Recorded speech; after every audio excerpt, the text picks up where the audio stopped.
Hello दोस्तों, आप लोग का फिर से मेरे चैनल पर स्वागत है। और आज हम लोग पढ़ने वाले हैं भारत का सामान्य परिचय, भारत का अक्षांशीय एवं देशांतरीय विस्तार, भारतीय मानक समय रेखा, भारत के पड़ोसी एवं सीमावर्ती देशों के बारे में। इन चार चीज़ों के बारे में हम लोग जानने की कोशिश करेंगे। भारत का सामान्य परिचय, अक्षांशीय और देशांतरीय विस्तार, मानक समय के बारे में और भारत के जो पड़ोसी और सीमावर्ती देश हैं उनके बारे में। ये है आपका प्यारा भारत। ये इंडिया का जोग्राफिकल मैप है। ऊपर में हिमालय की श्रेणियाँ हैं, पूरब में बंगाल की खाड़ी, पश्चिम में अरब सागर, दक्षिण में हिंद महासागर। आगे देखते हैं, वही चीज़ें हैं। इधर दी गई हैं बंगाल की खाड़ी, इधर अरब सागर है, नीचे हिंद महासागर जैसे हम लोग इंडियन ओशन कहते हैं, ऊपर हिमालय की पर्वत श्रेणियाँ हैं। आगे देखते हैं, ये भारत के पड़ोसी देश। जैसे पड़ोसी देशों में बांग्लादेश है, नेपाल है, भूटान है, पाकिस्तान है, अफ़गानिस्तान है, चाइना है, म्यांमार है, श्रीलंका है, मालदीव। ये जो देश हैं इनके बारे में हम लोग बढ़िया से जानेंगे, विस्तार से जानेंगे। ये पड़ोसी देश हैं, कौन से सीमावर्ती देश हैं, कौन से पड़ोसी देश हैं। यह है आपका प्यारा भारत। ये जो रेखा देख रहे हैं आप, इसे हम लोग भारतीय मानक समय रेखा कहते हैं। यह 5 राज्यों से होकर गुजरती है, जैसे यूपी से, एमपी से, छत्तीसगढ़ से, उड़ीसा और आंध्र प्रदेश। छत्तीसगढ़, उड़ीसा, आंध्र प्रदेश, एमपी और उत्तर प्रदेश, इन राज्यों से होकर गुजरती है भारतीय मानक समय रेखा। इसे हम लोग 82.5 डिग्री मानक समय रेखा भी कहते हैं। यह उत्तर प्रदेश के इलाहाबाद शहर के नैनी से होकर गुजरती है। और यह है वर्ल्ड मैप। ये जो पड़ी लाइनें हैं इन्हें हम लोग अक्षांश रेखा, और ये जो खड़ी लाइनें हैं इन्हें हम लोग देशांतरीय रेखा भी कहते हैं। इनके बारे में हम लोग जानेंगे। तो ये जो वीडियो है एक कंबाइंड वीडियो है। इनमें 4 चीज़ों का विस्तार से उल्लेख किया गया है। भारत का सामान्य परिचय, भारत के अक्षांशीय और देशांतरीय विस्तार, भारतीय मानक समय रेखा और भारत के पड़ोसी एवं सीमावर्ती देश। तो आइए हम लोग वीडियो को स्टार्ट करेंगे। हेलो दोस्तों, आप लोगों का फिर से मेरे यूट्यूब चैनल पर स्वागत है। आज हम लोग पढ़ने वाले हैं भारत का भूगोल यानी कि इंडियन ज्योग्राफी। इसमें हम लोग आज देखेंगे भारत का सामान्य परिचय, जो एग्जाम के पॉइंट ऑफ व्यू से काफ़ी महत्वपूर्ण है। वनडे एग्जाम में अधिकांश क्वेश्चन इससे पूछे जाते हैं। साथ साथ यूपीपीसीएस में भी देखा जाता है, बिहार पीसीएस में, एमपी पीसीएस में, यूके पीसीएस में, राजस्थान पीसीएस में, छत्तीसगढ़, झारखंड, जितने भी पीसीएस हैं लगभग उत्तरी भारत के, तो इन स्टेटों में इससे संबंधित क्वेश्चन पूछे जाते हैं। तो हमें उम्मीद है कि ये वीडियो आपको पसंद आएगी। आप अगर वीडियो को पसंद करते हैं तो वीडियो को लाइक करिएगा, साथ साथ शेयर करिएगा और चैनल को सब्सक्राइब कर दीजिएगा। ठीक, भारत का सामान्य परिचय हम लोग देखेंगे। भारत एशिया महाद्वीप में अवस्थित एक दक्षिण एशियाई देश है। यानी कि भारत कहाँ पे है? एशिया महाद्वीप में। पूरे विश्व में 7 महाद्वीप हैं, तो 7 महाद्वीप में जो एशिया महाद्वीप है, सबसे बड़ा महाद्वीप, उस एशिया महाद्वीप में स्थित भारत लगभग चतुष्कोणीय आकृति वाला यह देश हिंद महासागर के उत्तर में अवस्थित है। यानी कि इसकी जो आकृति है लगभग चतुष्कोणीय है, 4 कोणों की लगभग है, और 4 कोण वाली जो आकृति होती है उसके लगभग कह सकते हैं। साथ ही साथ यह हिंद महासागर जो है, जैसे ये भारत है, इसके नीचे जो हिंद महासागर इधर देखते हैं आप, वो हिंद महासागर के उत्तर में अवस्थित है। कहाँ पे? आगे देखते हैं, अक्षांशीय विस्तार के दृष्टिकोण से भारत उत्तरी गोलार्ध में, अक्षांशीय विस्तार के दृष्टिकोण से भारत उत्तरी गोलार्ध में तथा देशांतरी विस्तार की दृष्टि से पूर्वी गोलार्ध में स्थित है। यानी कि जैसे आप देखेंगे ये 0 डिग्री जिसे हम लोग विषुवत रेखा कहते हैं, इसके ऊपर का जो हिस्सा होता है उसे हम लोग उत्तरी गोलार्ध, जबकि जो दक्षिण का हिस्सा होता है उसे हम लोग दक्षिण गोलार्ध कहते हैं। उत्तरी गोलार्ध, दक्षिणी गोलार्ध दोनों को बांटने वाली जो रेखा होती है उसे हम लोग विषुवत रेखा या भूमध्य रेखा भी कहते हैं, या दीर्घ वृत्त भी कभी कभी हम लोग कहते हैं, या महान वृत्त भी कह देते हैं। ठीक, तो उत्तर में अवस्थित है। ये भारत की आकृति है, भारत का ये मैप है। तो आप इसे देखेंगे, समझेंगे। अक्षांशीय विस्तार की दृष्टि से भारत उत्तरी गोलार्ध में, यानी कि इस लाइन के ऊपर है, उत्तरी गोलार्ध में है। साथ ही साथ देशांतरी विस्तार के दृष्टिकोण से यह पूर्वी गोलार्ध में, यानी कि ये जो देशांतरी विस्तार है, जिसे हम लोग देशांतरी विस्तार जैसे हम लोग कहते हैं ना, कि जो यह भी एक प्रकार का दीर्घवृत्त ही होता है, लगभग कह सकते हैं। तो ये इसका होता है ये पूर्वी हिस्सा, ये वाला जो हिस्सा पूर्वी हिस्सा है, ये है पश्चिमी हिस्सा। तो देशांतरी विस्तार के दृष्टिकोण से भारत पूर्वी गोलार्ध में, और अक्षांशीय विस्तार के दृष्टिकोण से भारत उत्तरी गोलार्ध में अवस्थित देश है। आगे देखते हैं, भारत विश्व में क्षेत्रफल के दृष्टिकोण से 7वां सबसे बड़ा देश है। क्षेत्रफल की दृष्टि से, न कि जनसंख्या की दृष्टि से, क्षेत्रफल की दृष्टि से 7वां सबसे बड़ा देश है विश्व में। पहला रूस है, दूसरा कनाडा है, तीसरा अमेरिका जिसे हम लोग USA भी कहते हैं, चौथा चीन है, पाँचवा ब्राज़ील है, छठवां ऑस्ट्रेलिया है और सातवें नंबर पे भारत है। जैसे ये जो वर्ल्ड मैप दिया गया है आपको सामने दिख रही होगी, तो इसमें जो पहला है रसिया, सेकंड है कनाडा, थर्ड है यूएसए, फोर्थ है चाइना, फिफ्थ है ब्राज़ील, सिक्स है ऑस्ट्रेलिया और सातवें नंबर पे है इंडिया। जबकि इसमें 10 बता दिया गया टोटल, तो आठवां जो है वो अर्जेंटीना है, नौवां कजाकिस्तान है, 10वां अल्जीरिया है जो अफ्रीकन कंट्री है। तो ये 10 जो देश हैं सबसे बड़े देश हैं। अगर ऊपरी क्रम देखा जाए तो रूस सबसे बड़ा, उसके बाद कनाडा, उसके बाद से अमेरिका, उसके बाद से चीन, उसके बाद से ब्राज़ील, उसके बाद से ऑस्ट्रेलिया, सातवें नंबर पे पोजीशन आता है जो है भारत का। और आठवां जो है वो अर्जेंटीना है, नौवां जो कजाकिस्तान है और 10वां अल्जीरिया है। तो ये जो देश हैं 10 सबसे बड़े देश हैं और इसमें जो सातवां देश है वह भारत है क्षेत्रफल की दृष्टि से। आगे देखते हैं, जनसंख्या के दृष्टिकोण से चीन प्रथम स्थान पर जबकि भारत दूसरे स्थान पर स्थित है। यानी कि अगर जनसंख्या के दृष्टिकोण से देखें, हम लोग इसके पहले तो क्षेत्रफल के हिसाब से देखे हैं कि क्षेत्रफल के हिसाब से भारत विश्व में 7वें नंबर पर है, जबकि जनसंख्या के हिसाब से भारत दूसरे स्थान पे है, प्रथम स्थान पे चीन है। वर्तमान समय में भारत कुल 28 राज्य एवं 8 केंद्र शासित प्रदेश हैं। यानी कि वर्तमान समय में भारत में कुल 28 राज्य हैं, स्टेट हैं और 8 यूनियन टेरिटरी हैं। यूनियन टेरिटरीज हैं 8, जबकि स्टेट कितने हैं 28। ये कब से हुआ है तो 26 जनवरी 2020 से। 26 जनवरी 2020 से भारत में जो राज्यों की संख्या है वह 28 है और केंद्र शासित प्रदेशों की जो संख्या है वह 8 है। आगे देखते हैं, नोट के तौर पे नवीनतम केंद्र शासित प्रदेश दादरा और नगर हवेली तथा दमन और दीव हैं, जिन्हें सम्मिलित कर एक केंद्र शासित प्रदेश निर्मित किया गया है। यानी कि 26 जनवरी से पहले ये अलग थी, 26 जनवरी 2020 से पहले दादरा और नगर हवेली और दमन और दीव दोनों अलग अलग थी, जबकि 26 जनवरी के टाइम में ये लगभग एक में मिला दी गई, सम्मिलित कर दी गई। तब से इसे हम लोग केंद्र शासित प्रदेश के तौर पे देखते हैं, सम्मिलित रूप से दादरा और नगर हवेली तथा दमन और दीव, ये नवीनतम केंद्र शासित प्रदेश है। आगे देखते हैं, इससे पूर्व निर्मित केंद्र शासित प्रदेश जम्मू और कश्मीर तथा लद्दाख है। यानी कि दादरा एवं नगर हवेली और दमन एवं दीव के बनने से पूर्व जो निर्मित केंद्र शासित प्रदेश था वह जम्मू कश्मीर तथा लद्दाख था। यानी कि ये जो हिस्सा देख रहे होंगे चमकीला वाला वह लद्दाख है और इसके बगल वाला जो हिस्सा है वह जम्मू कश्मीर है। जबकि इनके निर्माण से पूर्व ऐसे मैप हुआ करता था, ऊपर वाला जो हिस्सा था भारत का वह ऐसे बनता था। लेकिन जब दोनों बनी एक केंद्र शासित प्रदेश तब से ये क्या हुआ, इनमें एक डिवाइड वाला जो रेखा है, मतलब बांटने वाली जो रेखा है वह खींच दी गई है। तब से जम्मू कश्मीर और लद्दाख अलग अलग केंद्र शासित प्रदेश हो गए हैं। इनका निर्माण जम्मू और कश्मीर राज्य के पुनर्गठन के पश्चात हुआ। यानी कि जम्मू और कश्मीर राज्य का जो पुनर्गठन हुआ उसमें जम्मू और कश्मीर को अलग जबकि लद्दाख को अलग कर दिया गया। आगे देखते हैं, क्षेत्रफल, भारत का जो क्षेत्रफल है उसको देखेंगे। कुल क्षेत्रफल 32,87,263 वर्ग किलोमीटर है, जो संसार के समस्त क्षेत्रफल के स्थलीय भाग का लगभग 2.4% है।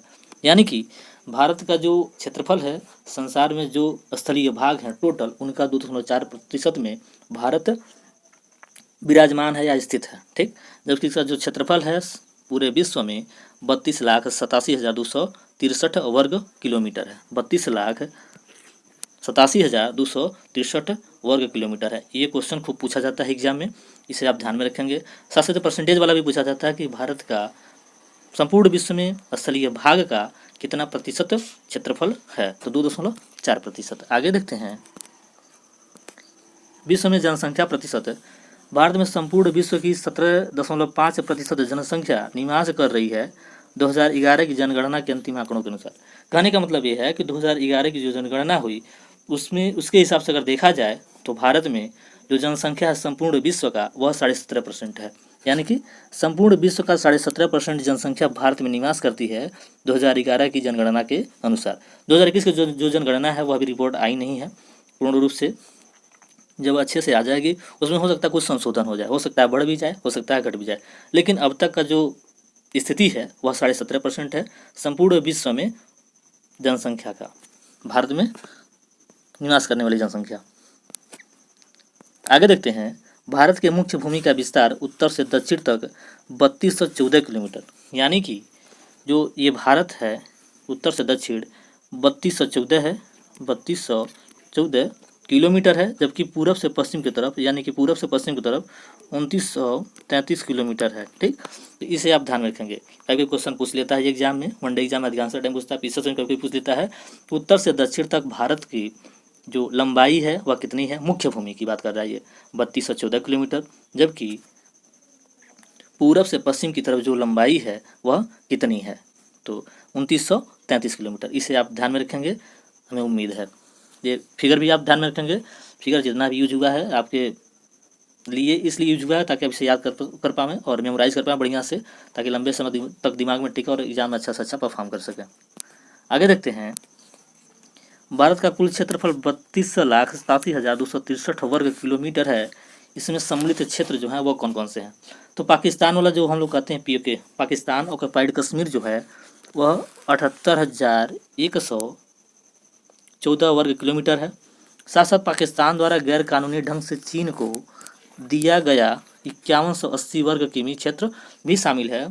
साथ साथ गैर कानूनी ढंग से चीन के कब्जे वाला 37,555 वर्ग किलोमीटर क्षेत्र भी शामिल है, यानी कि POK वाला क्षेत्र है जो पाकिस्तान चीन को दे दिया गया है वो क्षेत्र है। और साथ साथ जो चाइना कब्जा लिया है भारत का कुछ हिस्से कब्जे में कर लिया अपने, जिसका क्षेत्रफल 37,555 वर्ग किलोमीटर है। तो ये जो तीन क्षेत्र हैं यह भी शामिल हैं, जबकि हम लोग भारत जो मैप बनाते हैं भारत का, तो उसमें तीनों क्षेत्र को भी हम लोग सम्मिलित रूप से दिखाते हैं, क्योंकि वह भारत का एक अभिन्न हिस्सा है।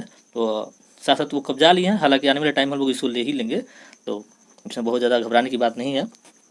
फिलहाल आप याद रखिएगा ये जो चीज़ें हैं, POK वाला जो क्षेत्रफल है वो पाकिस्तान द्वारा जो चीन को दिया गया क्षेत्र है या हिस्सा है वो उसका क्षेत्रफल 5180, और जो चाइना खुद कब्जा किया है भारत का हिस्सा 37,555 वर्ग किलोमीटर, इसे भी आप ध्यान में रखेंगे। आगे देखते हैं हम लोग, अब जो चीज़ें हम लोग पीछे पढ़े हैं उनको हम लोग क्वेश्चन आंसर फॉर्मेट में देखेंगे, ताकि आप ये मेमोराइज कर पाएँ। इसमें तो सब 12, 14, 15 क्वेश्चन होंगे, 20-25 क्वेश्चन तो हो सकता है, तो आप इसे मेमोराइज करिएगा, ध्यान रखिएगा, ताकि एग्जाम में अच्छा से अच्छा परफॉर्म कर पाएंगे। तो आगे देखते हैं, भारत के मुख्य भूमि का विस्तार उत्तर से दक्षिण की तरफ कितना है, तो मुख्य भूमि का उत्तर से दक्षिण की तरफ, तो ये देखिए मैप बना जो है इसमें कितना लिखा है 3214 किलोमीटर। ये जो मैप है, ये जो लंबाई है 3214 किलोमीटर है उत्तर से दक्षिण, जबकि पूर्व से पश्चिम की तरफ 2933 किलोमीटर है। आगे देखते हैं, भारत के मुख्य भूमि का विस्तार पूर्व से पश्चिम की तरफ कितना है, तो 2933 किलोमीटर। ये जो लिखा हुआ है ये रेखा है 2933 किलोमीटर। ये मैप जो बनाया गया है आपके लिए बनाया गया है, तो आप इसे ध्यान में रखेंगे और एग्जाम में अच्छा से अच्छा करने की कोशिश करेंगे। आगे देखते हैं, भारत में संपूर्ण विश्व की जनसंख्या प्रतिशत है, यानी कि भारत में जो जनसंख्या निवास कर रही है, संपूर्ण विश्व में जो जनसंख्या उसका क्या प्रतिशत भारत में निवास कर रही है, यानी कि 17.5%। जो हम लोग पीछे पढ़े हैं कि भारत में जो जनसंख्या है, संपूर्ण विश्व की जो जनसंख्या उसका 17.5% भारत में अकेले निवास करती है। आगे देखते हैं, भारत में किस तिथि से 28 राज्य एवं 8 केंद्र शासित प्रदेश विद्यमान है, तो 26 जनवरी 2020 से 26 जनवरी 2020 से भारत में 28 राज्य एवं 8 केंद्र शासित प्रदेश विद्यमान है। वर्तमान में भी यही स्थिति है। आगे देखते हैं, भारत के विश्व में जनसंख्या के अनुसार कौन सा स्थान है, तो दूसरा स्थान है। पहले स्थान पर चीन है, चीन, और दूसरे स्थान पर भारत है। ये जो बनाया गया है इसे भी ध्यान में रखेंगे आप। आगे देखते हैं, भारत का नवीनतम गठित राज्य केंद्र शासित प्रदेश है जम्मू कश्मीर, लद्दाख, पुडुचेरी, दादरा एवं नगर हवेली, दमन और दीव। तो दादरा एवं नगर हवेली, दमन और दीव नवीन गठित केंद्र शासित प्रदेश हैं। ये जो है दादरा एवं नगर हवेली का मैप है, दादरा एवं नगर हवेली, दमन एवं दीव। आगे देखते हैं, भारत का क्षेत्रफल वर्ग किलोमीटर में कितना है। हम लोग पढ़े हैं भारत का जो क्षेत्रफल है 32,87,263 वर्ग किलोमीटर है, यानी कि जो पहला आंसर है वो क्या है, सही है। आगे देखते हैं, अक्षांशीय विस्तार के दृष्टिकोण से भारत किस गोलार्ध में अवस्थित है, उत्तरी गोलार्ध में, दक्षिणी गोलार्ध में, पूर्वी गोलार्ध में, पश्चिमी गोलार्ध में। तो हम लोग पढ़े हैं ये जो विषुवत रेखा है उसके उत्तर में अवस्थित है, तो उत्तर वाली जो हिस्सा है उसमें उत्तरी गोलार्ध कहते हैं, दक्षिण वाले हिस्से को दक्षिणी गोलार्ध कहते हैं। तो भारत का जो पोजीशन है वह उत्तरी गोलार्ध में है। अक्षांशीय विस्तार की दृष्टि से उत्तरी गोलार्ध में। आगे देखते हैं, देशांतरीय विस्तार के दृष्टिकोण से भारत किस गोलार्ध में अवस्थित है? उत्तरी गोलार्ध में, दक्षिणी गोलार्ध में, पूर्वी गोलार्ध में, पश्चिमी गोलार्ध में। तो देशांतरीय विस्तार जो ये मान लो मिड लाइन है, इसका जो पश्चिम हिस्सा ये, पूर्व हिस्सा ये, तो भारत क्या है? पूर्वी हिस्से में है। तो भारत का जो स्थिति होगी वह क्या होगी? पूर्वी गोलार्ध। आगे देखते हैं, किस महाद्वीप में अवस्थित है भारत?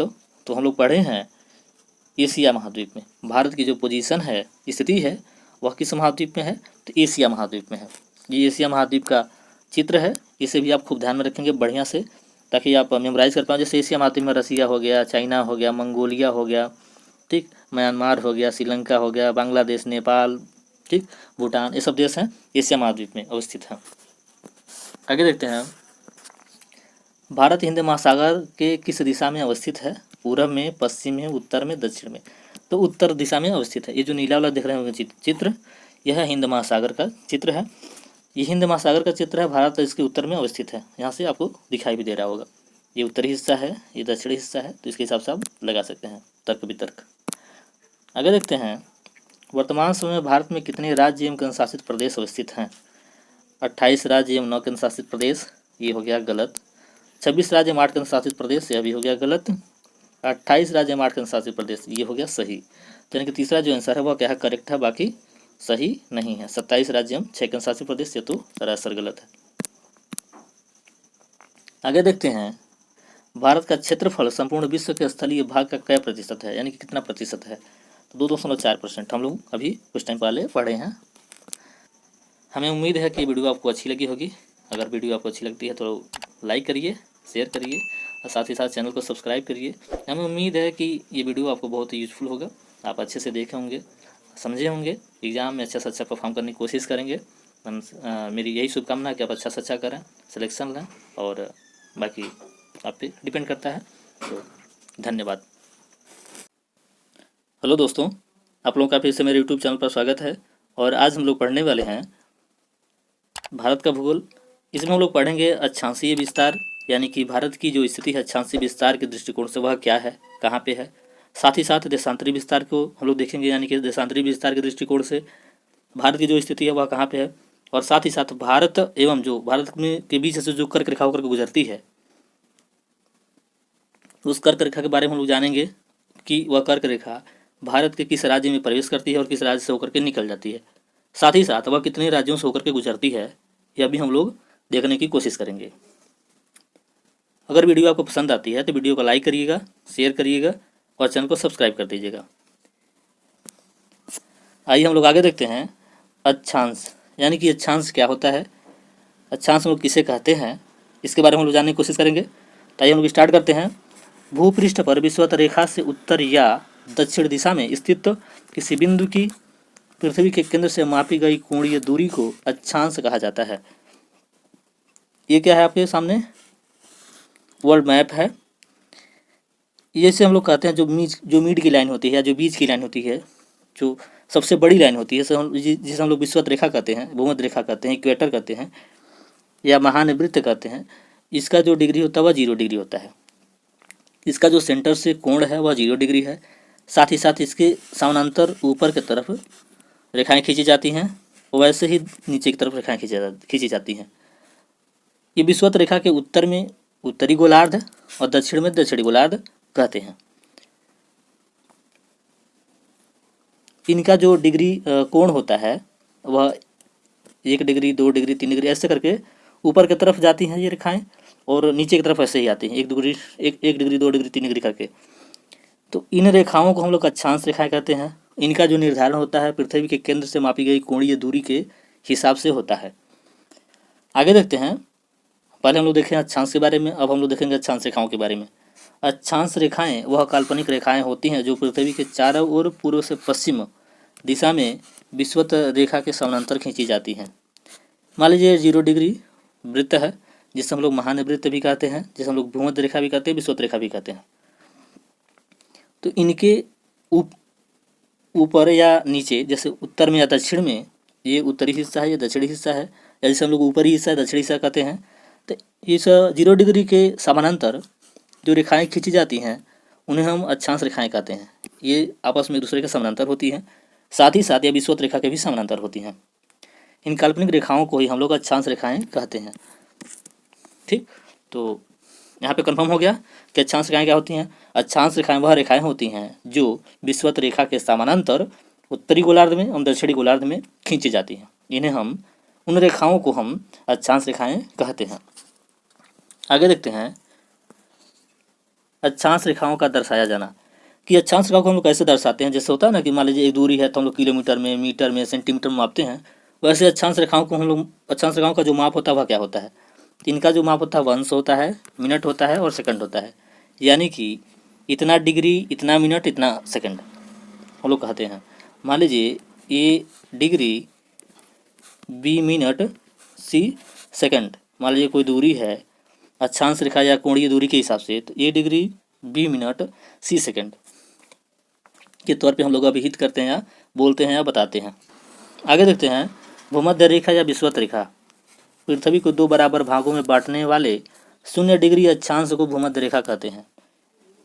यानी कि पृथ्वी है, ये 2 बराबर भागों में बांटी जा रही है, इसे हम लोग भूमध्य रेखा या 0 डिग्री रेखा भी कहते हैं, जिसे हम लोग विषुवत वृत्त भी कहते हैं, इक्वेटर भी कहते हैं। आगे देखते हैं विषुवत वृत्त या भूमध्य रेखा के उत्तरी भाग को उत्तरी गोलार्ध और दक्षिणी भाग को दक्षिणी गोलार्ध कहा जाता है। यानी कि ये 0 डिग्री जो वृत्त है उसके उत्तरी भाग को, यानी कि ऊपरी वाले हिस्से को हम लोग उत्तरी गोलार्ध और दक्षिणी वाले हिस्से को हम लोग दक्षिणी गोलार्ध के तौर पे अभिहित करते हैं, बोलते हैं, बताते हैं।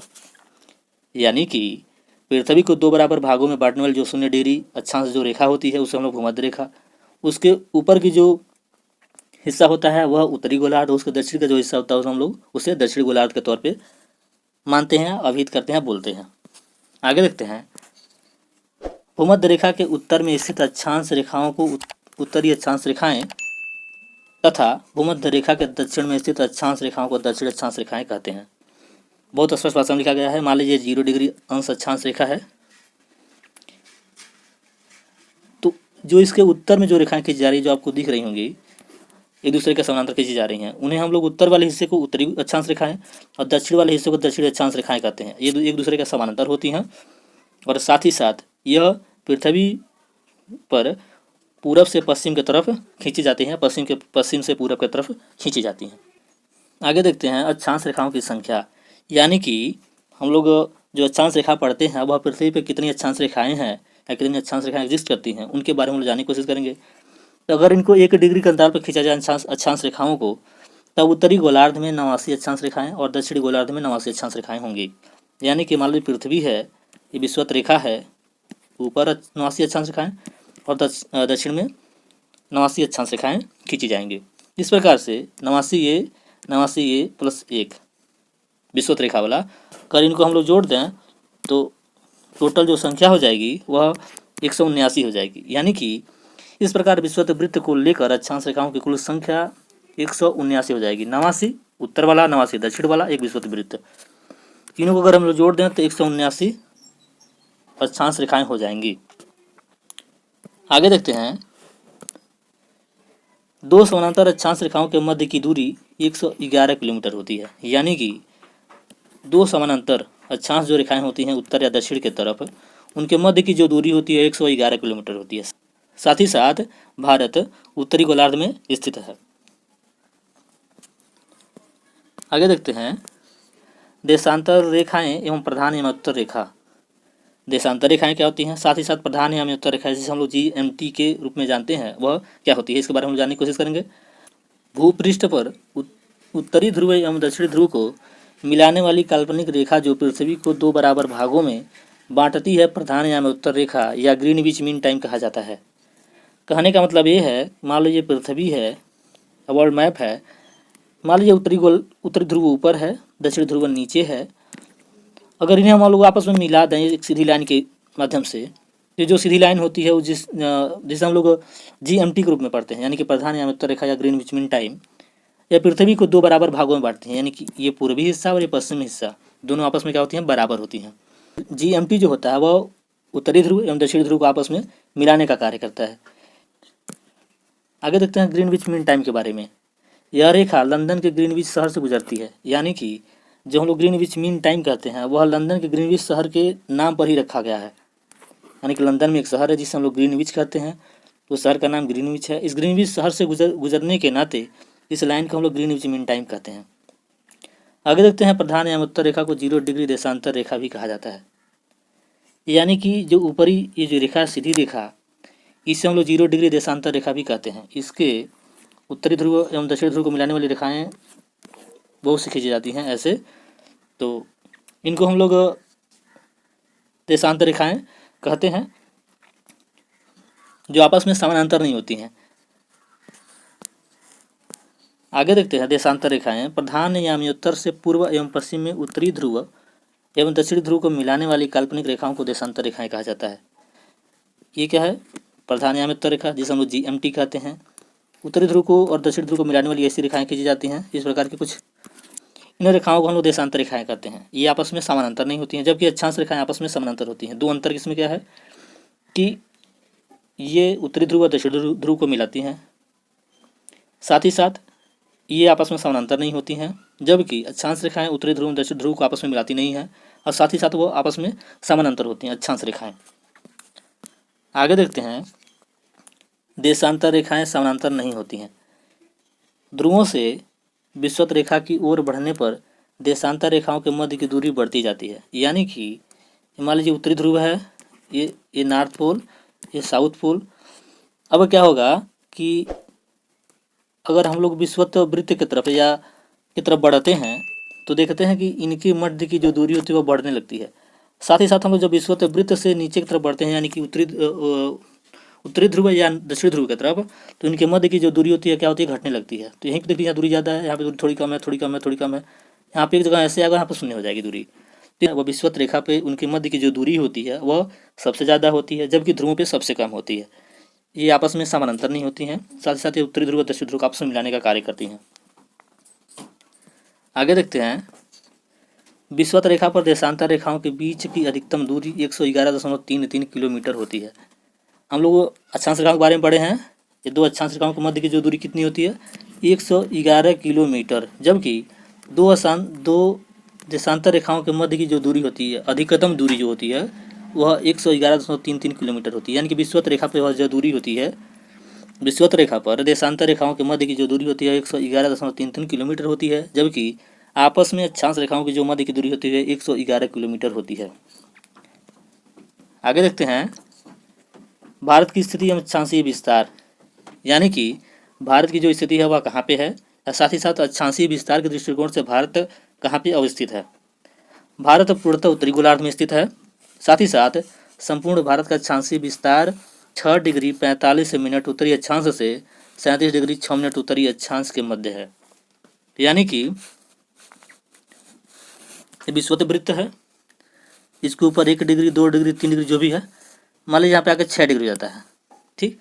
तो जो निचली हिस्सा है भारत का, जो मेन लैंड नहीं है, उसके मतलब जो द्वीप हैं, उन द्वीप के हिसाब से देखा जाए तो जो द्वीप हैं उनका जो सबसे निचली हिस्सा है वह 6 डिग्री 45 मिनट पे है। और भारत का जो जम्मू कश्मीर या लद्दाख वाला जो हिस्सा है वह 37 डिग्री 6 मिनट के उत्तरी अक्षांश के मध्य स्थित है। यानी कि भारत 6 डिग्री 45 मिनट उत्तरी अक्षांश से 37 डिग्री 6 मिनट उत्तरी अक्षांश के मध्य स्थित है।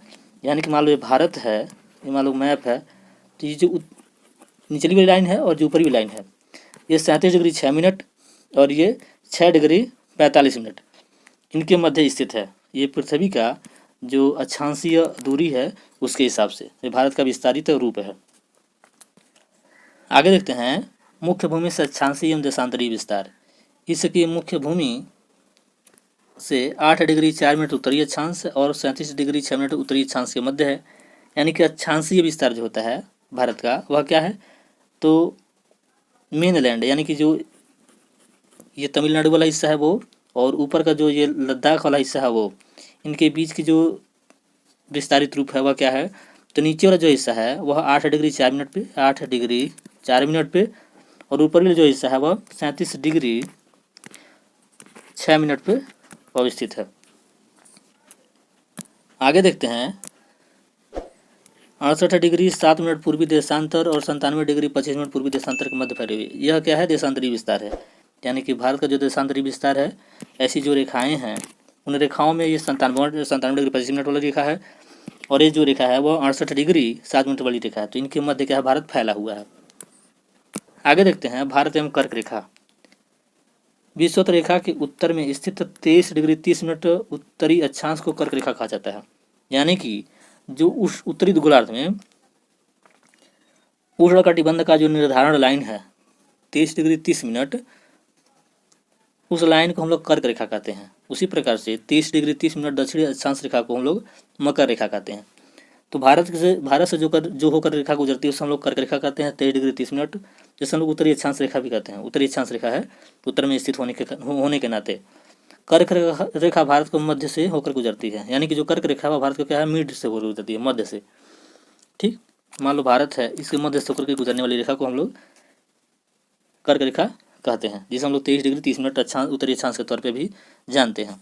आगे देखते हैं कर्क रेखा का भारत में विस्तार। कर्क रेखा भारत के कुल 8 राज्यों से होकर गुजरती है। ये क्वेश्चन खूब पूछा जाता है एग्जाम में। जितनी भी चीज़ें इसमें बताई गई हैं उसे आप ध्यान में रखेंगे, पढ़ेंगे, समझेंगे और अच्छा से अच्छा करने की कोशिश करेंगे। तो इसमें देखते हैं हम लोग जो 8 राज्य हैं। पहला गुजरात है, दूसरा राजस्थान, तीसरा मध्य प्रदेश, चौथा छत्तीसगढ़, पाँचवा झारखंड, छठवां पश्चिम बंगाल, सातवां त्रिपुरा और 8वां मिजोरम है। क्या है, मिजोरम। 8 राज्य ये हैं, गुजरात, राजस्थान, मध्य प्रदेश, छत्तीसगढ़, झारखंड, पश्चिम बंगाल, त्रिपुरा और मिजोरम। यह मैप में दिखाया गया है। जितनी भी मैप इसमें यूज़ की गई हैं आपके हित के लिए हैं। इसे आप अच्छे से देखेंगे, ध्यान देंगे, बढ़िया से पढ़ेंगे, आप एग्जाम में अच्छे से अच्छा करने की कोशिश करेंगे। आगे देखते हैं सूर्य के उत्तरायण होने से भारत में प्रभाव। यानी कि भारत, जैसे मान लीजिए ये विश्व है यानी कि पृथ्वी, ये क्या है 0 डिग्री लाइन है, इसके उत्तर में उत्तरी गोलार्ध, इसके दक्षिण दक्षिणी गोलार्ध।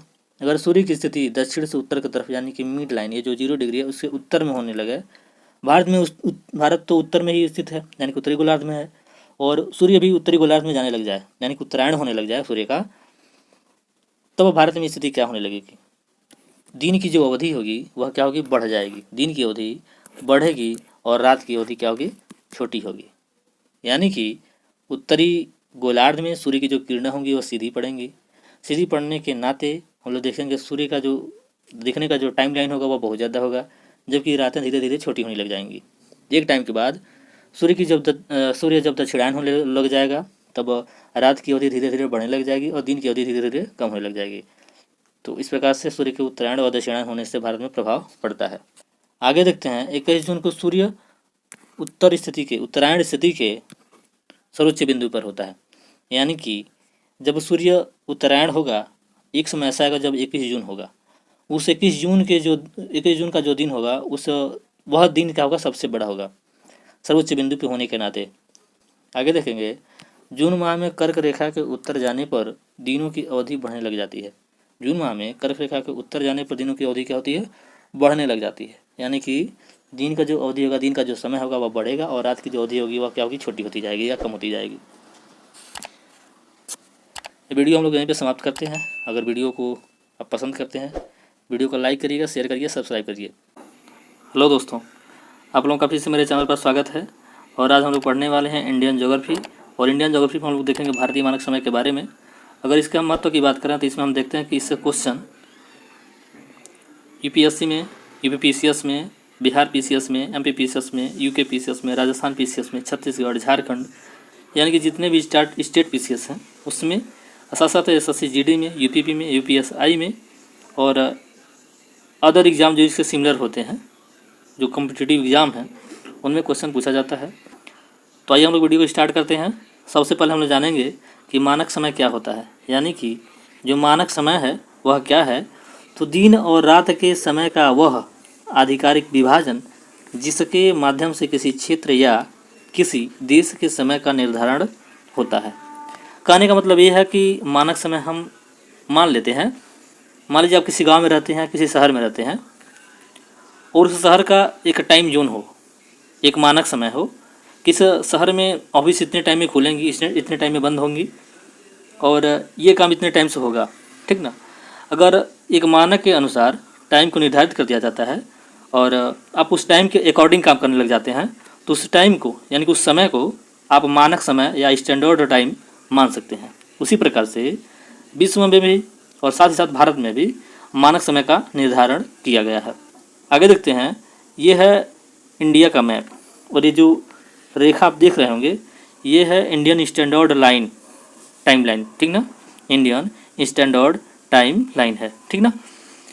इसका जो अंश होता है वह 82 डिग्री 30 मिनट होता है। कहने का मतलब ये है कि वो जो देशांतरीय रेखा है जो भारत से होकर गुजरती है और भारत का जो समय निर्धारक मानक रेखा है वो 82 डिग्री 30 मिनट है। आगे हम लोग इसे विस्तार से देखेंगे। आगे देखते हैं, भारत की मानक समय रेखा भारत की प्रामाणिक मध्याह्न रेखा अथवा भारतीय मानक समय यानी कि Indian standard time 82 degree 30 minute पूर्वी देशांतर से लिया जाता है। यानी कि अगर हम देखने की कोशिश करें, जैसे मान लीजिए ये क्या है, वर्ल्ड मैप है, ये क्या है, GMT है, जिसे हम लोग कहते हैं ग्रीनविच मीन टाइम, जिसे ग्रीनविच मीन टाइम कहते हैं। ग्रीनविच मीन टाइम से जो पूर्व वाला हिस्सा है यानी कि ये वाला हिस्सा है इससे हम लोग पूर्वी गोलार्ध कहते हैं और ये वाला जो हिस्सा है इसे हम लोग पश्चिमी गोलार्ध कहते हैं। कितनी बात समझ में आ गई। अब हम अगर इधर बढ़ते हैं, इधर राइट साइड में, तो 1 डिग्री 2 डिग्री 3 डिग्री 4 डिग्री इस तरह से 180 डिग्री तक रेखाएं बनती हैं, जिन्हें पूर्वी देशांतरीय रेखा कहते हैं। इसी में एक रेखा आती है 82 डिग्री 30 मिनट वाली जो भारत से होकर के गुजरती है, जो भारत से होकर गुजरती है। इसी रेखा को 82 डिग्री 30 मिनट वाली जो रेखा है उस रेखा को ही हम लोग भारतीय मानक समय लाइन मान लेते हैं। फिर हम लोग देखते हैं कि 82 डिग्री 30 मिनट पूर्वी देशांतर से लिया जाता है। इतनी बात समझ में आ गई। आगे देखते हैं, भारतीय मानक समय की रेखा का जो निर्धारण हुआ वह 1 सितंबर 1947 को किया गया था। ये फैक्ट कभी कभी पूछ लेता है वनडे एग्जाम में, इसलिए ये काफ़ी महत्वपूर्ण है। पीसीएस में भी कभी पूछ लेता है, तो आप इसे ध्यान में रखेंगे। आगे देखते हैं, ये क्या है, इंडिया का मैप। ये क्या है, 82 डिग्री 30 मिनट, यानी कि 82.5 डिग्री जो लाइन है वह क्या है, इंडियन स्टैंडर्ड टाइम लाइन है, इंडियन स्टैंडर्ड टाइम लाइन। आगे देखते हैं, यह रेखा इलाहाबाद, वर्तमान प्रयागराज, मिर्ज़ापुर आदि से होकर गुजरती है। इलाहाबाद में एक जगह है नैनी, उस नैनी से ही होकर के गुजरती है भारतीय मानक रेखा। आगे देखते हैं, भारतीय मानक रेखा यानी कि Indian standard time Greenwich mean time से 5 घंटा 30 मिनट आगे है। 5 घंटा 30 मिनट आगे है। 5 घंटा 30 मिनट कहने का मतलब ये है, ये जो GMT वाली रेखा है जिसे हम लोग ग्रीनविच मीन टाइम कहते हैं, जो लंदन के ग्रीनविच स्थान से होकर के गुजरती है, वहाँ से ये मान लीजिए ये टाइम लाइन है। आगे हम लोग बढ़ते हैं, यहाँ पे भारत है, तो आप अगर आगे बढ़ेंगे तो इसमें परिवर्तन होता रहता है। जैसे 1 डिग्री पे 4 मिनट का परिवर्तन होता है। क्या होता है, 1 डिग्री पे 4 मिनट का परिवर्तन होता है। तो ऐसे अगर हम निकालेंगे तो इसका जो समय आएगा वह आएगा इस रेखा से, GMT वाले रेखा से 5.5 घंटा, यानी कि 5 घंटा 30 मिनट भारत का जो मानक समय है वह GMT वाली समय रेखा से आगे है। आगे हम लोग इसे निकालना सीखेंगे। आगे देखते हैं, भारत के बृहद अक्षांशीय विस्तार के कारण गुजरात से अरुणाचल प्रदेश के स्थानीय समय में लगभग 2 घंटे का अंतर पाया जाता है। कहने का मतलब ये है कि भारत का अक्षांशीय विस्तार के कारण गुजरात से अरुणाचल प्रदेश के बीच जो स्थानीय जो समय होता है, जैसे मान लीजिए अरुणाचल प्रदेश पूरब में है और गुजरात पश्चिम में है, तो इनके बीच का जो अंतर होता है लगभग 2 घंटा पाया जाता है। इसलिए हम देखते हैं कि वहाँ सुबह बहुत पहले हो जाती है अरुणाचल प्रदेश में, गुजरात में सुबह थोड़ा लेट से होती है। वहाँ ऑफिस बहुत पहले खुल जाती है, गुजरात में थोड़ी लेट से खुलती है। वहाँ ऑफिस थोड़ा पहले बंद हो जाती है, गुजरात में थोड़ी ऑफिस लेट से बंद होती है। हालांकि टाइम तो वही रहता है, लेकिन सूर्य के निकलने और डूबने में जो अंतर संबंध है टाइम का वो हो नहीं पाता। इस वजह से लगभग 2 घंटे का अंतर पाया जाता है। आगे देखते हैं, अतः प्रशासनिक एवं अन्य कार्यों में कठिनाई से बचने हेतु 82 डिग्री 30 मिनट पूर्वी देशांतर को भारत का मानक समय रेखा चुना गया। 82°30' पूर्वी देशांतर इसलिए चुना गया, यह भारत की मीड से गुजरती है। मीड से यानी कि ऊपर से नीचे की तरफ देखेंगे तो जो उत्तर प्रदेश का जो इलाहाबाद शहर है, दोनों के लगभग मीड में है, मध्य में है, इसलिए बहुत ज़्यादा अंतर नहीं होता है। जो 2 घंटे का अंतर दिखता है वो 2 घंटे का अंतर रह नहीं जाता है एक्चुअल में। इसलिए 82°30' पूर्वी देशांतर को ही भारत का मानक समय रेखा मान लिया गया है। आगे देखते हैं, यही है भारतीय मानक समय रेखा। ये मान लीजिए अरुणाचल प्रदेश वाली हिस्सा है, ये गुजरात वाली, ये दोनों के मीड में है लगभग। दोनों के मीड में होने की वजह से जो अंतराल दिख रहा था 2 घंटे का अंतराल, और 2 घंटे का अंतराल सिमट करके 1 घंटा के नियर अबाउट हो जाता है, इसलिए इसको मीड वाले को ही भारतीय मानक समय रेखा मान लिया गया है। आगे देखते हैं, भारतीय मानक समय रेखा किन राज्यों से गुजरती है या कितने राज्यों से गुजरती है। सर्वप्रथम यह उत्तर प्रदेश से, मध्य प्रदेश से, छत्तीसगढ़ से, उड़ीसा से और आंध्र प्रदेश से होकर के कुल 5 राज्यों से यानी कि 5 प्रदेशों से होकर के गुजरती है। यह उत्तर प्रदेश के इलाहाबाद शहर के नैनी स्थान से होकर के गुजरती है। साथ साथ इसको याद रखिएगा, उत्तर प्रदेश, मध्य प्रदेश, 2 ठो में प्रदेश लगा है, यानी 3 ठो में प्रदेश लगा है। उत्तर प्रदेश, मध्य प्रदेश, आंध्र प्रदेश, प्रदेश यानी कि 3 प्रदेश ये है, और छत्तीसगढ़ और उड़ीसा ये दोनों एक जगह सटे हुए हैं। छत्तीसगढ़, उड़ीसा और 3 प्रदेश कौन कौन से, उत्तर प्रदेश, मध्य प्रदेश, आंध्र प्रदेश, इन 5 से होकर के भारतीय मानक समय रेखा गुजरती है। इसको आप याद रखिएगा, एग्जाम में पूछा जाता है, इसको भूलना नहीं है। यही है भारतीय मानक समय रेखा। ये हो गया उत्तर प्रदेश, ये हो गया MP, ये हो गया छत्तीसगढ़, ये हो गया उड़ीसा, ये हो गया आंध्र प्रदेश।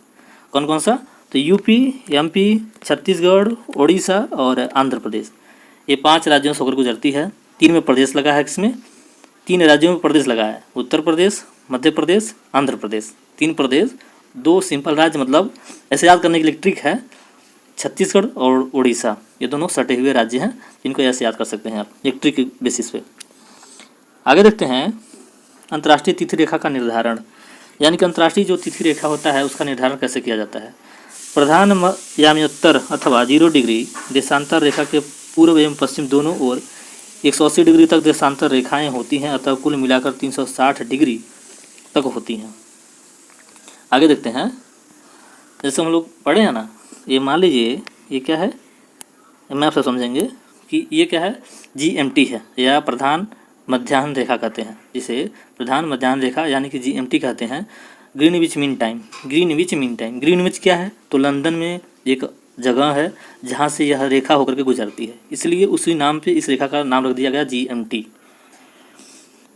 कहने का मतलब यह है, जो कह रहा है कि 360 डिग्री होता है, 360 डिग्री, तो 180 डिग्री इधर और 180 डिग्री इधर, 180 डिग्री इधर और 180 डिग्री इधर, ये क्या है, 0 डिग्री लाइन है। यह क्या है, GMT 0 डिग्री लाइन है। इधर जाएंगे राइट साइड में तो 180 डिग्री, इधर जाएंगे तो 180 डिग्री, तो 180 + 180, तो अगर दोनों जोड़ देंगे तो 360 डिग्री की रेखाएं पाई जाती हैं, ठीक ना, वही पीछे कहा गया है आपसे। आगे देखते हैं, सभी देशांतर रेखाएं पृथ्वी को बराबर भागों में विभाजित करती हैं, इसलिए इन सभी को महान वृत्त कहा जाता है। कहने का मतलब ये है, जैसे हम लोग अक्षांश पढ़ते थे, अक्षांश में केवल एक ही रेखा पृथ्वी को मध्य से काटती थी, कौन सी, तो इक्वेटर जिसे हम लोग कहते हैं, विषुवत रेखा कहते हैं, भूमध्य रेखा कहते हैं, वह रेखा पृथ्वी को मध्य से यानी कि बीचों बीच से डिवाइड करती थी 2 भागों में, ठीक ना। ऊपरी वाले हिस्से को हम उत्तरी गोलार्ध, नीचे वाले हिस्से को दक्षिणी गोलार्ध करते थे। उसी प्रकार जो देशांतरी रेखाएं होती हैं वह क्या होती हैं, उत्तरी ध्रुव और दक्षिण ध्रुव को आपस में मिलाती हैं। मतलब वो रेखा जब गुजरती है तो उत्तरी ध्रुव से भी जाती है, दक्षिण ध्रुव से भी जाती है, तो जितनी रेखाएं होती हैं पृथ्वी को उतनी भागों में क्या करती हैं, डिवाइड करती हैं। लेकिन यहाँ पे सभी रेखाएं आपस में क्या होती हैं, ध्रुवों पर मिलती हैं, यानी कि उत्तरी ध्रुव में, दक्षिण ध्रुव में। लेकिन विषुवत रेखाओं में इनकी जो दूरी होती है, इनके बीच की जो दूरी होती है, जैसे मान लीजिए ये पृथ्वी है, ये उत्तरी ध्रुव है, ये दक्षिणी ध्रुव है, ऐसे रेखा खींचना हम लोग, अक्षांशीय रेखा, और एक है इक्वेटर है, ठीक है, यानी कि भूमध्य रेखा है। तो यहाँ पे जो इनकी दूरी होती है सबसे ज़्यादा होती है, ध्रुवों पे इनकी दूरी क्या होती है, 0 हो जाती है। इनके बीच की जो दूरी है उनकी बात की जा रही है। और ये साथ साथ प्रत्येक रेखा पृथ्वी को 2 बराबर भागों में क्या करती है, बांटती है, इसलिए एक रेखा को नहीं बल्कि सभी रेखाओं को महान वृत्त कहा जा सकता है। आगे देखते हैं, ग्रीनविच या प्रधान याम्योत्तर रेखा के पूर्व में स्थित 180 डिग्री तक सभी देशांतर को पूर्वी देशांतर एवं पश्चिम की ओर स्थित 180 डिग्री तक सभी देशांतर को पश्चिमी देशांतर कहा जाता है। वही जो मैं आपको समझाया हूँ अभी हाल में कि मान लीजिए ये विश्व है, क्या है, ये विश्व है, ये GMT रेखा है, इसके पूर्व में ये जो रेखाएं हैं, पश्चिम में जो रेखाएं हैं 180 डिग्री इधर, 180 डिग्री इधर, तो 180 डिग्री जो पूर्व में है उसे हम 180 डिग्री पूर्वी देशांतर रेखा कहते हैं, और पश्चिम जो है उसको हम लोग 180 डिग्री पूर्वी पश्चिमी देशांतर रेखा कहते हैं। तो 180 डिग्री तक इधर होती हैं, 180 डिग्री तक इधर होती हैं, यानी कि 1 2 3 4 5 180 इधर, 1 2 3 4 5 180 इधर, ठीक ना। इस चीज़ ध्यान रखिएगा। ये क्या है, 0 डिग्री प्रधान रेखा है। आगे देखते हैं, पृथ्वी 24 घंटे या 1440 मिनट में 360 डिग्री घूम जाती है, यानी कि पृथ्वी 24 घंटे में अपने धुरी पर 360 डिग्री क्या करती है, घूम जाती है या एक चक्कर पूरा कर लेती है। तथा कुल देशांतर रेखाओं की संख्या भी 360 है, यानी कि 360 डिग्री घूमती है, और रेखाओं की जो संख्या है यानी कि 180 डिग्री पूर्वी, 180 डिग्री पश्चिम की तरफ रेखाएं होती हैं। 180 + 180 360 डिग्री रेखाएं होती हैं, यानी कि 360 रेखाएं टोटल होती हैं। और पृथ्वी अपने स्थान पे 1440 मिनट में या 24 घंटे में एक पूरा चक्कर यानी कि 360 डिग्री क्या करता है, घूम जाता है। अतः 1 डिग्री देशांतर घूमने में पृथ्वी को 4 मिनट का समय लगता है, यानी कि अगर हम निकाल दें इसको, जैसे मान लीजिए निकाल कर हम देखते हैं, चेक करते हैं। जैसे मान लीजिए ये क्या है, 1440 घूमी कितनी, तो 360 डिग्री घूमी है, ये क्या हो गया 4, यानी कि 1 डिग्री घूमने में 4 मिनट का समय लगता है। ठीक, ये क्या है, 1 डिग्री घूमने में 4 मिनट का समय लगता है। अगर एक घंटा घूमना हो हमें, मान लीजिए अगर हमें 1 घंटे की दूरी तय करनी हो, तब कितना घूमना होगा, तब 15 × 4 यानी कि 60, यानी कि 15 डिग्री में 1 घंटे का क्या है, अंतर आ जाता है। प्रत्येक 15 डिग्री पे 1 घंटे का अंतर आता है। इस प्रकार प्रत्येक 15 डिग्री देशांतर पर 1 घंटा का अंतर आता है। वही जो हम लोग आप समझे हैं कि प्रत्येक 15 डिग्री देशांतर पर 1 घंटा क्या होता है, अंतर आ जाता है। आगे देखते हैं, सूर्य पूर्व में उदित होता है एवं पृथ्वी पश्चिम से पूर्व अपनी धुरी पर घूमती रहती है, यानी कि मान लीजिए पृथ्वी है, इसका जो मोशन होता है ऐसे होता है। ये मान लीजिए पश्चिम है, ये क्या है, पूर्व है, तो पश्चिम से पूर्व की तरफ घूमती है। ठीक, अतः 0 डिग्री देशांतर रेखा से पूर्व की ओर जाने पर GMT से आगे और पश्चिम की ओर जाने पर GMT से पीछे रहता है। यही है पृथ्वी का पश्चिम से पूर्व की तरफ गमन, यानी कि अपने धुरी पर पश्चिम से पूर्व की तरफ आगे बढ़ना। आगे देखते हैं, 0 डिग्री से 180 डिग्री पूर्व की ओर जाने पर 12 घंटे की अवधि लगती है एवं यह ग्रीनविच समय से 12 घंटे आगे रहता है। कहने का मतलब ये है, मान लीजिए ये पृथ्वी है, ये रेखाएं हैं, यह भी रेखाएं हैं, तो है क्या कि जब इधर बढ़ता है 180 डिग्री, कोई व्यक्ति मान लीजिए 180 डिग्री चला गया, तो क्या है, 12 घंटे क्या है, 12 आवर आगे हो गया। और वहीं यह 12 घंटे यहाँ पे क्या होता है, पीछे होता है। 12 घंटे जब क्या होता है, पीछे होता है। पश्चिमी गोलार्ध में 12 घंटे पीछे होता है और 12 घंटे पूर्वी गोलार्ध में आगे होता है। इस प्रकार 0 डिग्री से 180 डिग्री पश्चिम की ओर जाने पर ग्रीनविच समय से 12 घंटे पीछे का समय मिलता है। आगे देखते हैं, 180 डिग्री पूर्व एवं 180 डिग्री पश्चिम देशांतर में कुल 24 घंटे अर्थात दिन रात का अंतर पाया जाता है। कहने का मतलब ये है कि मान लीजिए पृथ्वी है, ये GMT है, यहाँ पे 180 डिग्री लाइन है, 180 डिग्री लाइन है, और यहाँ पे भी 180 डिग्री लाइन है। अगर मान लीजिए कोई व्यक्ति 12 घंटा चला यहाँ, और उसी के अनुपात में से मान लीजिए अगर यहाँ तक आता है, यहाँ से चल के, तो उसी अनुपात में यहाँ पे भी 12 घंटे ऐड हो जाएगा। इस हिसाब से रात और दिन की प्रक्रिया क्या होती है, घटती बढ़ती रहती है। आगे देखते हैं, भूपृष्ठ पर 180 डिग्री पूर्व एवं पश्चिम एवं उत्तर के लगभग 7 स्थल खंडों को छोड़ते हुए निर्धारित की गई काल्पनिक रेखा अंतर्राष्ट्रीय तिथि रेखा या इंटरनेशनल डेट लाइन कहलाती है।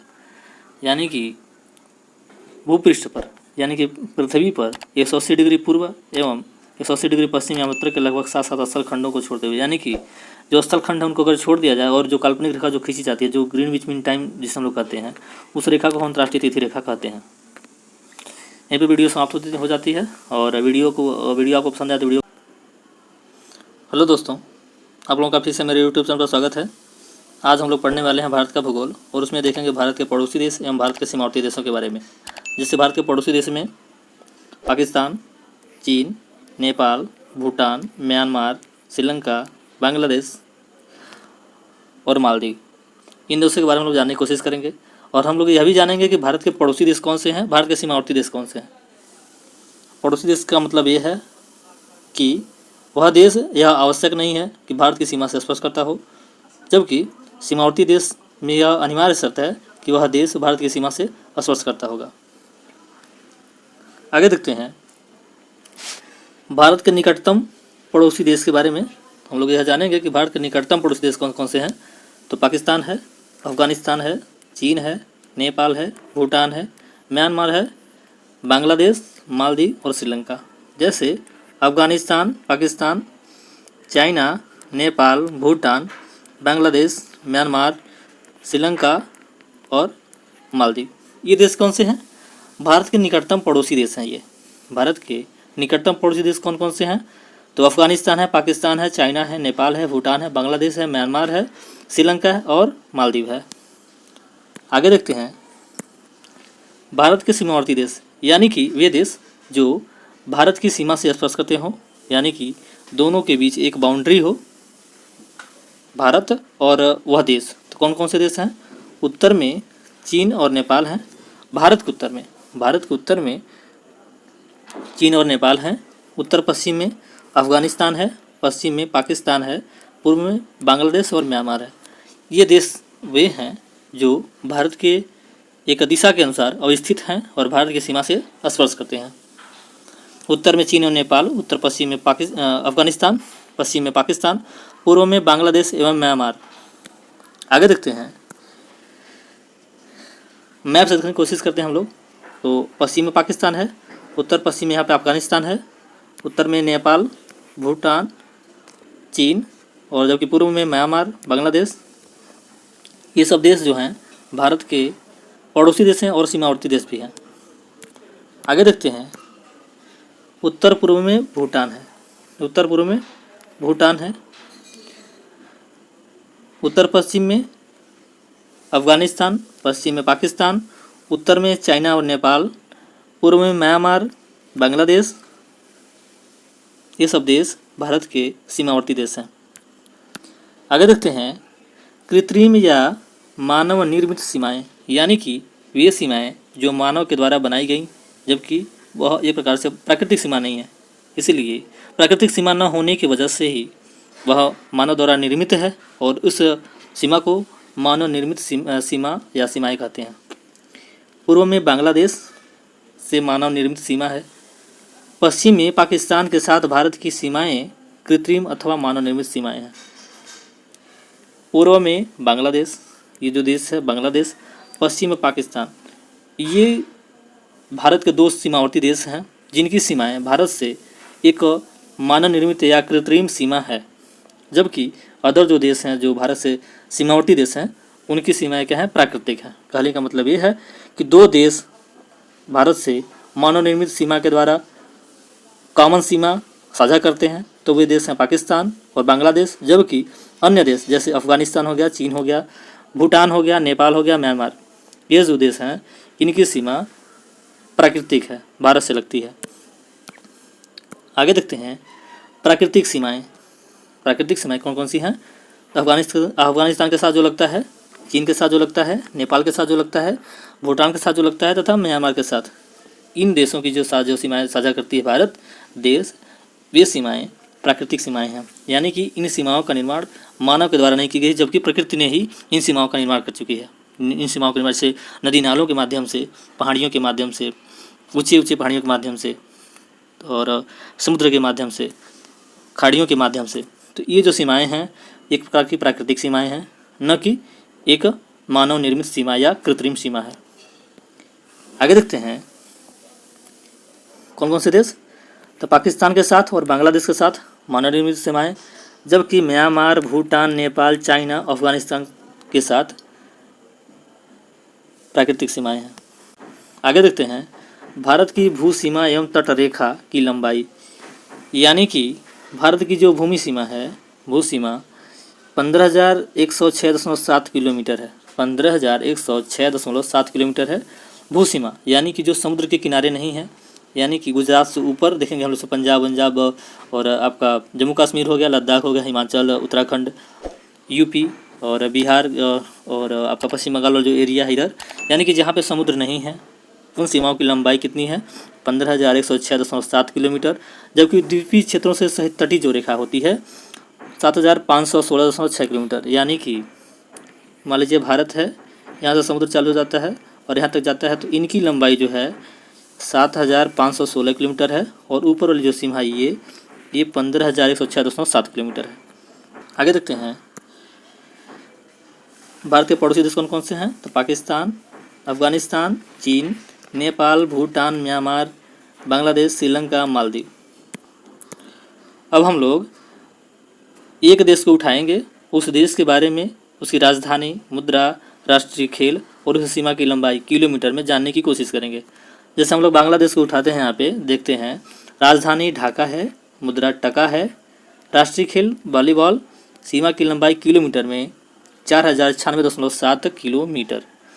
कहने का मतलब ये है कि बांग्लादेश जो भारत के सीमावर्ती देश है, उसकी राजधानी ढाका है, उसकी मुद्रा टका है, राष्ट्रीय खेल वॉलीबॉल है और उसकी जो सीमा की लंबाई है भारत से जो स्पर्श करती है वह 4,096.7 किलोमीटर है। आगे देखते हैं सीमा से संबद्ध भारतीय राज्य एवं केंद्र शासित प्रदेश, यानी कि बांग्लादेश की सीमा से जो जिन स्टेटों की सीमा लगती है भारत की, वे कौन कौन से हैं?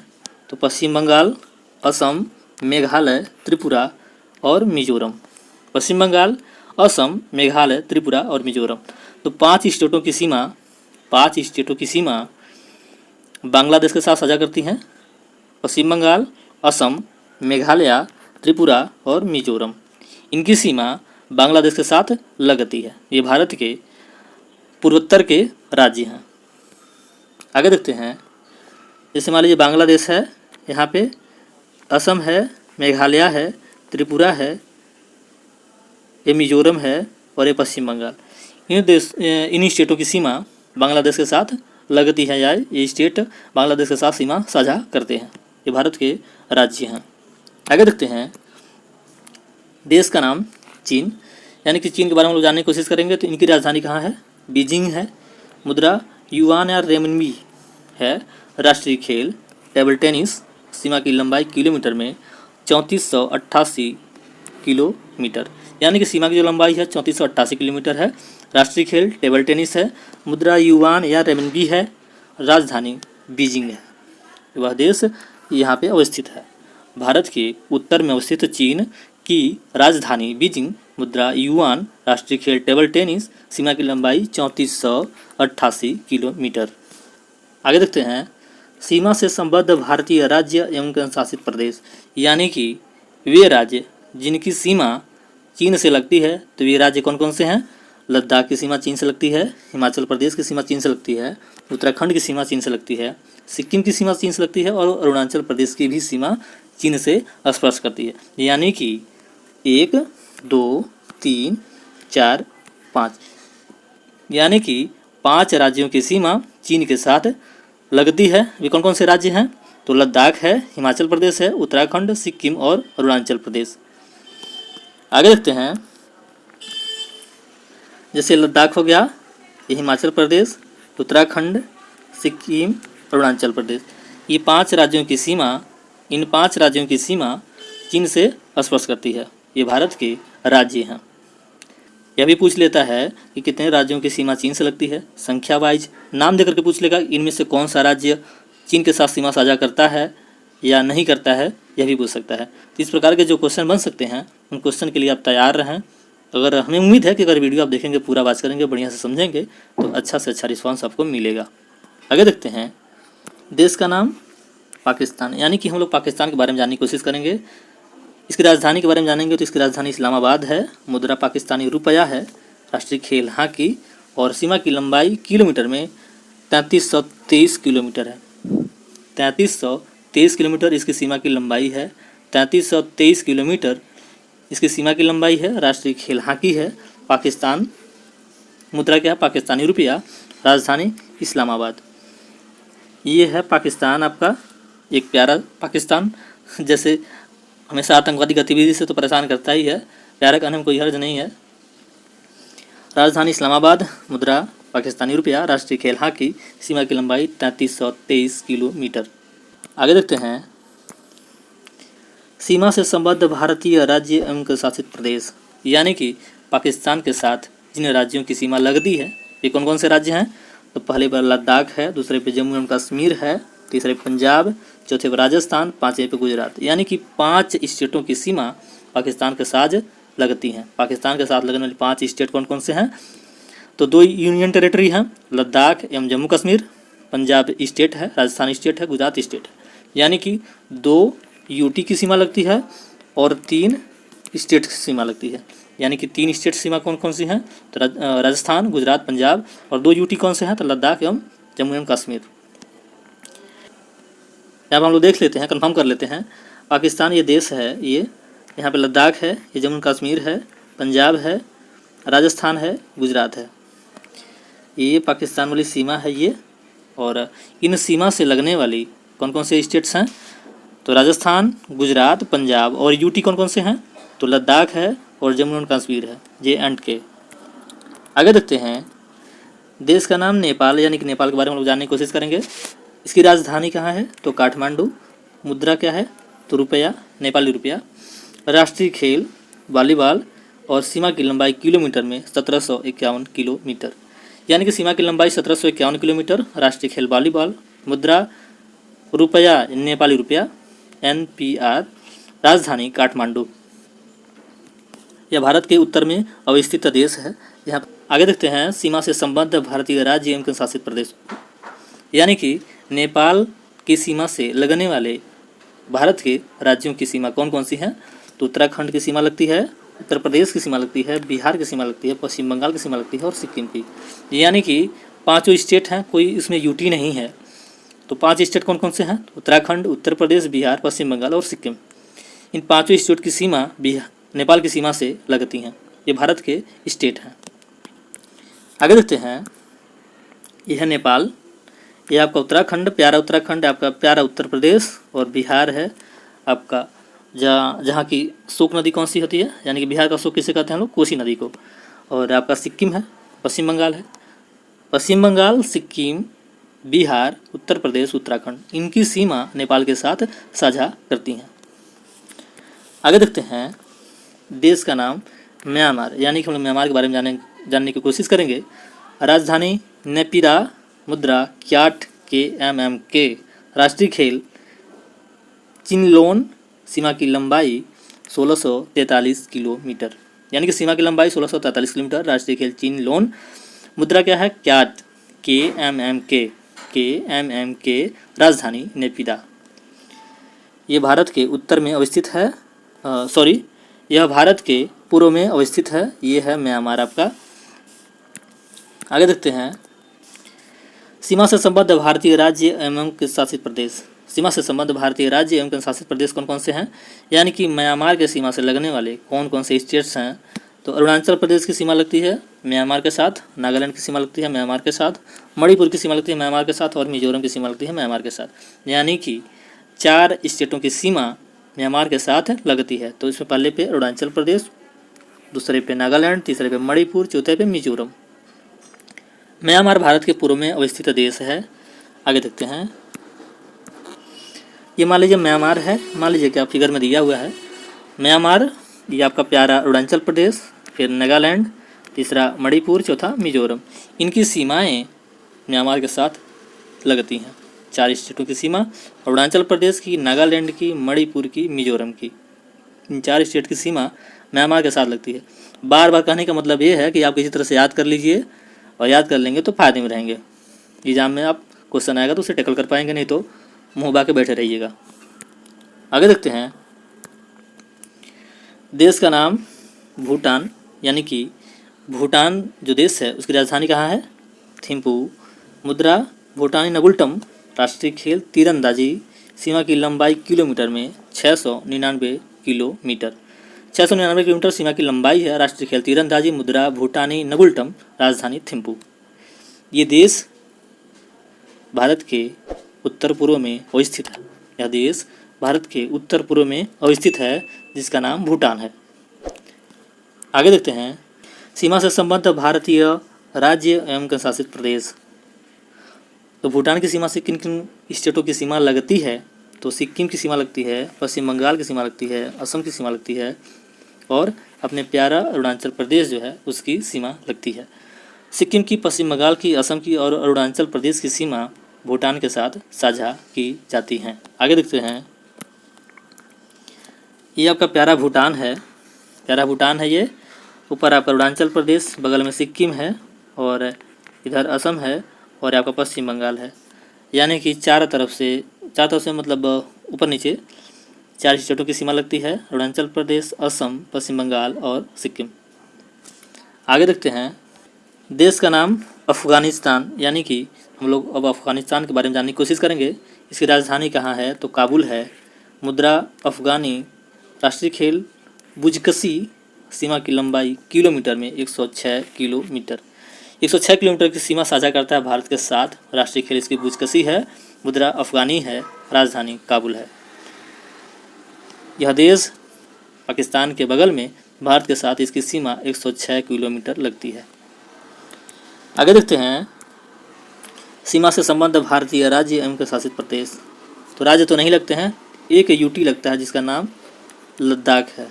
ये यूटी लद्दाख है जिसकी सीमा अफ़गानिस्तान के साथ लगती है 106 किलोमीटर की।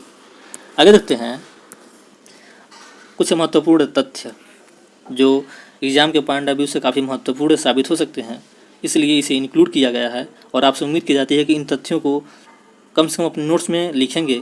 जितनी भी चीज़ें आपको बताई गई हैं कोई फालतू नहीं है, अनावश्यक बकवास नहीं किया गया है और हमें उम्मीद है कि आप अच्छे से देखेंगे और उसका एक बढ़िया नोट्स बनाएंगे। और नहीं तो कम से कम वीडियो को 2 बार 3 बार देखेंगे तो लगातार अगर देख लेंगे तो हमें उम्मीद है कि याद तो हो ही जाएंगे। आगे देखते हैं, भारत की सबसे लंबी स्थलीय सीमा बांग्लादेश के साथ, जबकि सबसे छोटी सीमा स्थलीय सीमा अफगानिस्तान के साथ लगती है। यानी कि भारत के साथ जो सबसे बड़ी सीमा साझा करने वाले देश है वह बांग्लादेश है और भारत के साथ जो सबसे छोटी सीमा साझा करती है वो कौन सा देश है? तो अफगानिस्तान है। यह क्वेश्चन को पूछा जाता है और इसे हमें उम्मीद है कि आप इसे याद कर लेंगे, नोट्स में लिख लेंगे। सबसे बड़ी सीमा बांग्लादेश के साथ, सबसे छोटी सीमा अफगानिस्तान के साथ। आगे देखते हैं, ये है आपका अफगानिस्तान, यहीं पे थोड़ा सा टच करता है ये बांग्लादेश, तो खैर इधर लगता ही है ये।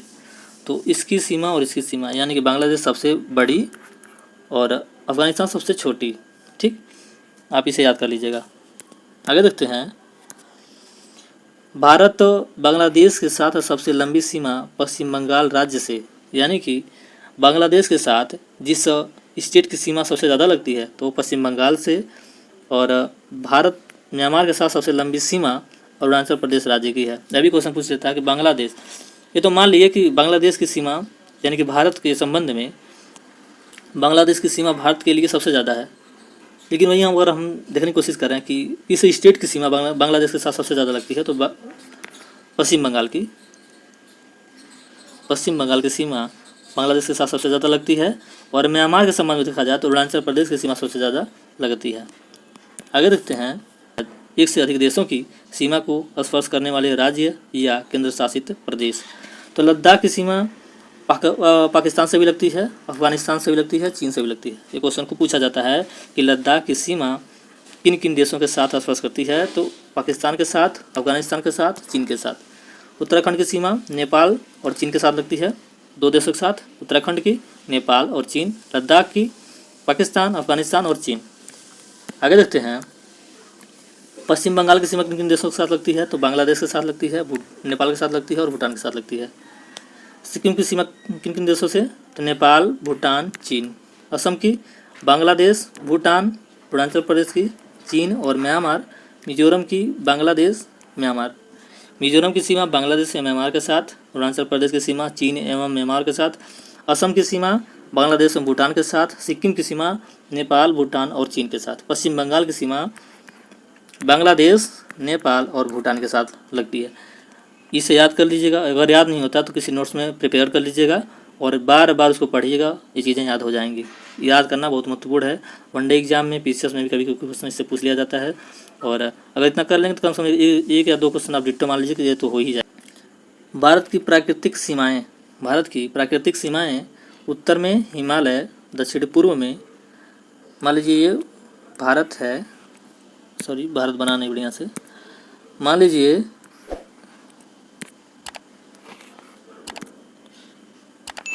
भारत है, ये उत्तर है, ये पूर्व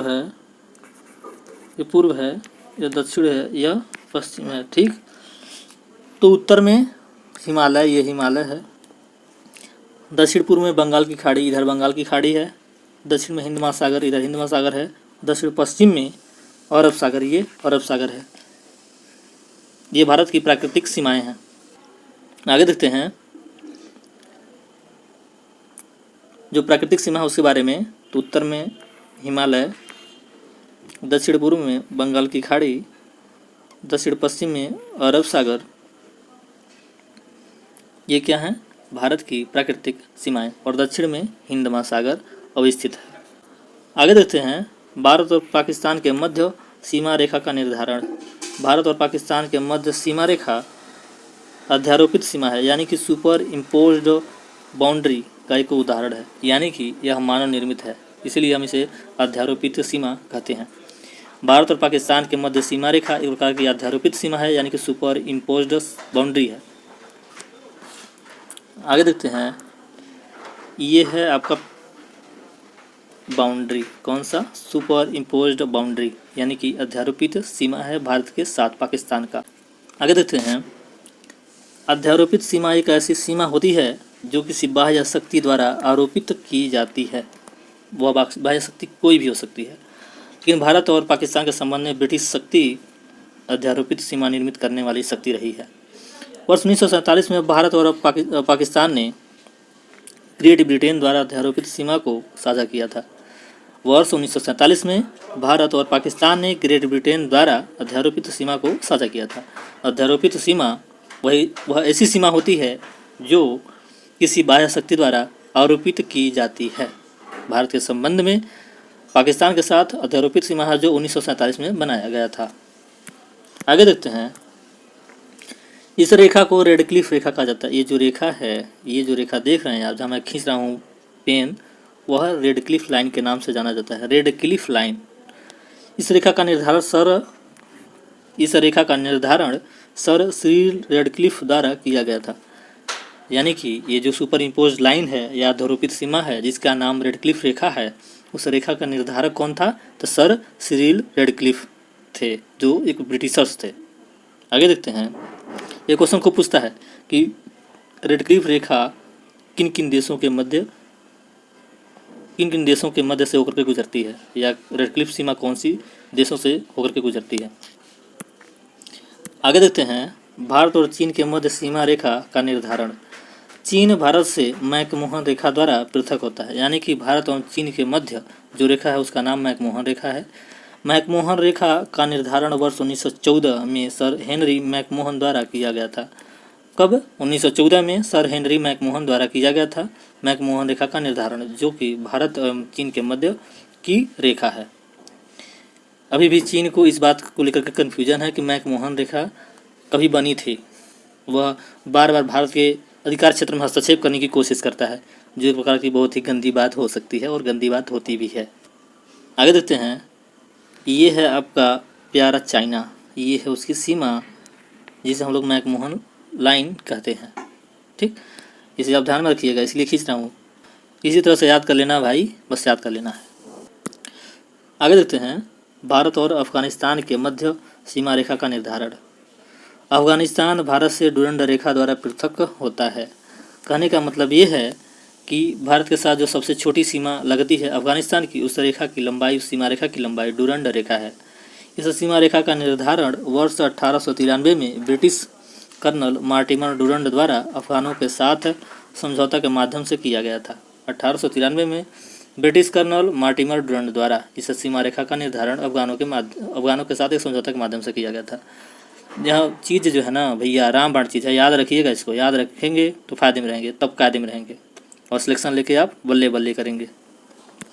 आगे देखते हैं, यह है आपका प्यारा अफगानिस्तान। ये जो छोटी सीमा लग रही है ना पीली वाली, इस सीमा रेखा को ही हम लोग डुरंड रेखा कहते हैं। इस सीमा रेखा की लंबाई भारत के साथ सबसे छोटी है। आगे देखते हैं, निकटतम पड़ोसी देश, यानी कि ये जो निकटतम पड़ोसी देश हैं भारत के साथ सीमा साझा नहीं करते हैं, लेकिन ये भारत के पड़ोस होने के नाते इनके बारे में हम लोग जानने की कोशिश करेंगे। समुद्र पार भारत का सर्वाधिक निकटतम देश श्रीलंका है, यानी कि समुद्र में जब प्रवेश करते हैं, भारत से समुद्र जब प्रवेश करते हैं, समुद्र पार करते हैं, तो भारत के साथ जो सबसे निकटतम देश हो उसका नाम श्रीलंका है। श्रीलंका देश भारत के साथ समुद्र के पार सबसे नज़दीकी देश है। आगे देखते हैं, पाक जलडमरू मध्य द्वारा भारतीय मुख्य भूभाग तमिलनाडु से पृथक होता है, यानी कि भारत और श्रीलंका के मध्य जो जलडमरू मध्य है उसका नाम क्या है? पाक जलडमरू मध्य। पाक जलडमरू मध्य के माध्यम से भारत और श्रीलंका एक दूसरे से पृथक होते हैं। यह भारत का सर्वाधिक निकटतम पड़ोसी देश है। आगे देखते हैं, ये आपका श्रीलंका, प्यारा श्रीलंका, और जो ये लाइन जो देख रहे हैं छोटी वाली, जहाँ पे मैं गोला किया हूँ, छोटा वाला गोला, उसके बीच में जो जगह दिख रही है उसी को हम लोग पाक जलडमरू मध्य कहते हैं। पाक जलडमरू मध्य कहते हैं। पाक जलडमरू मध्य के माध्यम से श्रीलंका और भारत एक दूसरे से पृथक होते हैं। आगे देखते हैं, यह बंगाल की खाड़ी को मन्नार की खाड़ी से जोड़ता है। यह बंगाल की खाड़ी को मन्नार की खाड़ी से जोड़ता है, यानी कि जहाँ मैं गोला किया हूँ, जैसे ये है, मान लीजिए यहाँ पे श्रीलंका है और ये क्या है, इस जगह है, तो ये क्या है, ये छोटा वाला, ये क्या है, पाक जलडमरू मध्य कह रहा है। ये बंगाल की खाड़ी को मन्नार की खाड़ी से जोड़ता है। ये बंगाल की खाड़ी है, ये बगल में मन्नार की खाड़ी है। ये जलडमरू मध्य आपस में एक दूसरे को जोड़ देता है। इसकी चौड़ाई 64 से 137 किलोमीटर है, यानी कि इस जगह की लंबाई, पाक जलडमरू मध्य की जो लंबाई है या चौड़ाई है 64 से 137 किलोमीटर है, यानी कि कहीं पे पतला है, कहीं पे चौड़ा है।